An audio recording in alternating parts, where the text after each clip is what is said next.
Sobat Maestro, sesaat lagi kita akan bersama-sama mengikuti program Bible and Coffee bersama Pendeta Glenn Latuheru dari GBI Glow Fellowship Center Bandung. Selamat mendengarkan.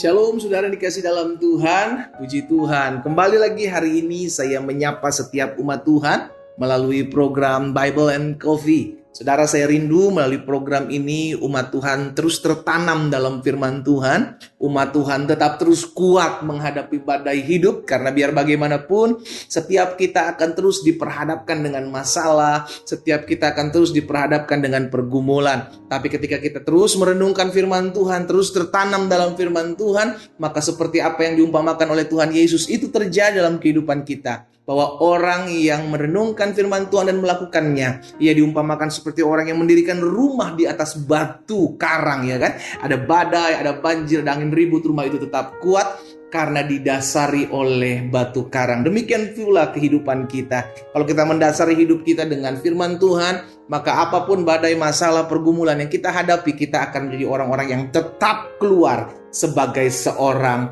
pemenang. Haleluya. Mari saudara dikasih dalam Tuhan, kita akan kembali merenungkan firman Tuhan. Kita berdoa. Kita datang kepada Tuhan. Bapa, terima kasih buat kasih setia Tuhan. Terima kasih buat anugerah Tuhan. Terima kasih buat kebaikan Tuhan atas hidup kami. Sungguh kami bersyukur karena Tuhanlah kami boleh ada sampai dengan saat ini. Itu sebabnya kami perlu firman-Mu. Tuhan, sampaikan sesuatu bagi masing-masing kami. Urapi kami dengan roh hikmat dan wahyu di dalam nama Yesus, sehingga kami mengerti akan kebenaran yang ada. Kami berdoa di dalam nama Yesus. Haleluya. Amin, amin. Puji Tuhan. Nah, saudara dikasih dalam Tuhan, umat Tuhan dimanapun Bapak Ibu Saudara berada, ada satu perkataan Ayub yang sering kali kita dengar. Ya, ini yang saya mau bagikan buat setiap kita di dalam Ayub pasalnya yang pertama, ayat yang ke-21. Ayub pasal yang pertama ayat 21. Firman Tuhan bilang begini saudara. Dengan telanjang aku keluar dari kandungan ibuku. Dengan telanjang juga aku akan kembali ke dalamnya. Apa dikatakan selanjutnya? Tuhan yang memberi, Tuhan yang mengambil. Terpujilah nama Tuhan. Saudara dikasih dalam Tuhan, perkataan Ayub ini keluar dari mulut Ayub ketika dia diproses, ketika dia mengalami pergumulan yang memang Tuhan izinkan habis-habisan di dalam kehidupan Ayub. Tapi Ayub tidak mengeluh, Ayub tidak bersungut-sungut dalam ketaatannya. Ayub percaya bahwa apa yang Tuhan izinkan terjadi pasti mendatangkan kebaikan. Ayub percaya bahwa apa yang dimilikinya saat ini yang memang dia miliki itu adalah kepercayaan yang Tuhan titipkan dalam kehidupannya. Ini juga yang mestinya kita harus sadari, saudara yang dikasih dalam Tuhan, bahwa apapun yang kita miliki, apapun kepercayaan yang hari-hari ini Tuhan percayakan dalam kehidupan kita, itu adalah titipan selama kita hidup, yang ada dan dititipkan kepada kita oleh Tuhan. Itu sebabnya kita adalah pengelola, bukan pemilik. Kita adalah manajer, bukan owner. Sehingga ketika Tuhan izinkan sesuatu diambil dari hidup kita, kita nggak stres gitu kan. Ada orang-orang tertekan, ada orang-orang depresi, bahkan ada orang-orang yang sampai stres berkepanjangan ketika apa yang dipercayakan Tuhan ada dalam hidupnya diambil oleh Tuhan. Kenapa orang-orang bisa mengalami depresi, tertekan, stres? Karena beranggapan itu miliknya. Ya gimana ya pendeta ya, saya udah usaha, saya udah rintis dari awal, saya udah rintis usaha ini dari nol, saya udah habis-habisan, saya pakai buat modal, tapi sekarang habis ditipu orang. Tuhan kok jahat banget. Ya, yang nipu siapa, yang salahin siapa? Iya kan? Yang nipu orang, yang disalahin Tuhan. Ya habis gimana ya pendeta, saya udah berjuang buat rumah tangga saya udah lakukan yang terbaik. Istri saya selingkuh, suami saya selingkuh. Saudara dikasih dalam Tuhan, baik istri kita, anak-anak kita, harta benda kita, kesehatan kita, kekuatan kita, apapun yang kita miliki, itu titipan.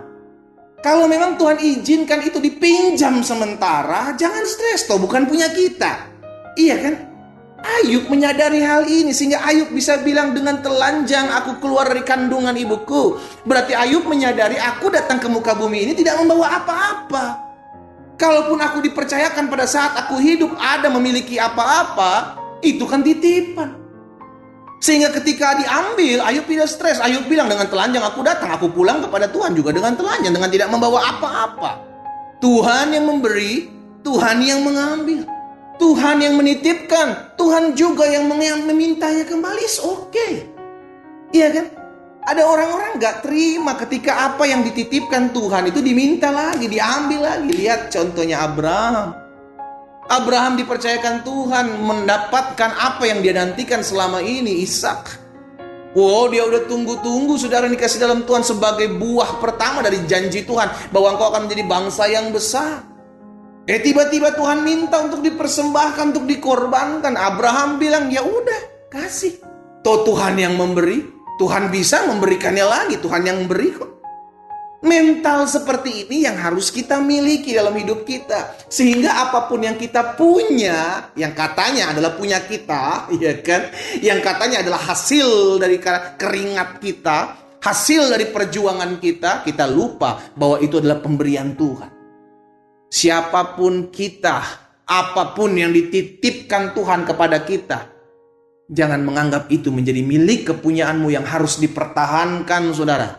Karena kelak ketika Tuhan mengambil dan meminjamnya dalam hidupmu, engkau mulai kecewa. Engkau mulai kecewa. Lihat kehidupan Daud. Daud menyadari apa yang dipunyanya, apa yang dimilikinya semua adalah milik kepunyaan Tuhan.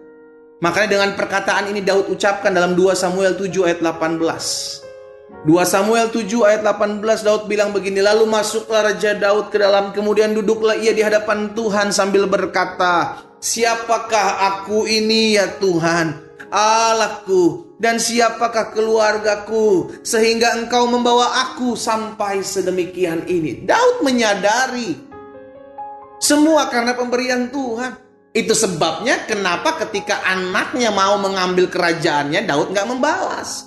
Karena Daud tahu semua ini titipan Tuhan. Gitu. Iya kan? Ketika Absalom mau mengambil kedudukan Daud sebagai seorang raja, Daud gak membalas. Apa yang Daud lakukan? Daud mengalah justru, saudara. Daud justru melarikan diri. Kenapa? Karena dari perkataan Daud aja kita udah tahu. Dia menyadari bahwa apa yang dia miliki saat ini, kedudukannya sebagai seorang raja, harta bendanya sebagai seorang raja yang dia miliki, itu pemberian Tuhan.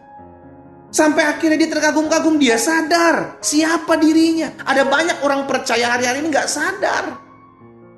Lupa bahwa kita ini adalah dititipkan, kita ini pengelola, bukan pemilik.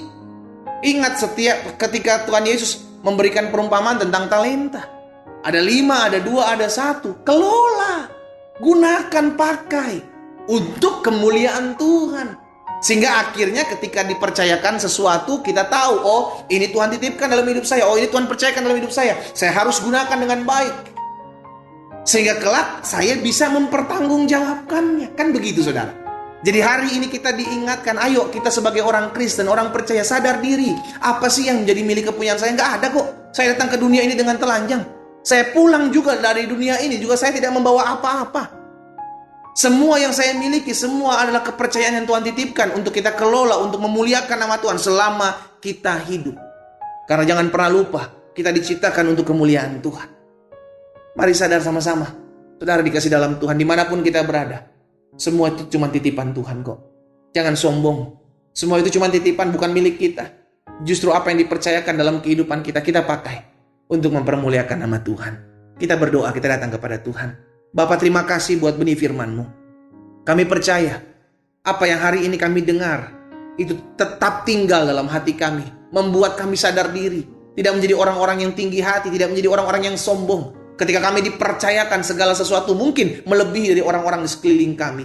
Bapa, hamba berdoa di dalam nama Yesus, tuntun setiap kami umat-Mu, arahkan setiap kami sehingga kami menyadari bahwa apa yang Tuhan titipkan dalam kehidupan kami itu adalah milik kepunyaan Tuhan. Yang Tuhan percayakan, biarlah kami berguna untuk orang lain dan mempermuliakan nama Tuhan.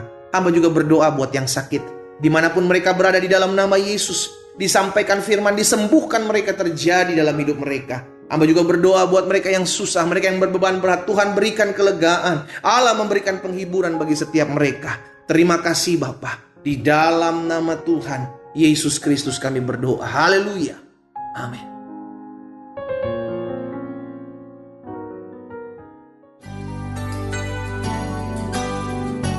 Sobat Maestro, Anda baru saja mendengarkan program Bible and Coffee bersama Pendeta Glenn Latuheru dari GBI Glow Fellowship Center Bandung.